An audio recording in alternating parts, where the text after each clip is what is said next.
sakyčiau, tokia turėjusios patirtis su viena iš pirmųjų kelionių į Egiptą, kuomet patikėjau, jog pasijudinėjimas kupranugariu bus nemokamas ir norėjom tik nusifotografuoti, galiausiai tai kainavo 100 eurų ir labai daug nervų, tai tokia, sakyčiau, kurią greitai galiu atsiminti.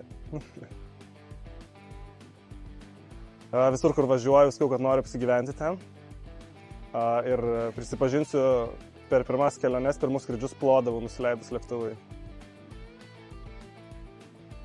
Tikrai ne per seniai buvo situacija prieš metelius, kuomet nusileidus Barcelonai laukiau porą valandų lagaminą su 1 metų dukra ant rankų.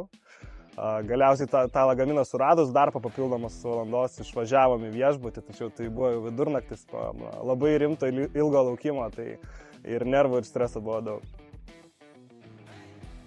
O šis labai easy, iškart po mokyklos su draugu vykome į Olandiją, Amsterdamą ir buvom nepasiruošę finansiškai visų pirma.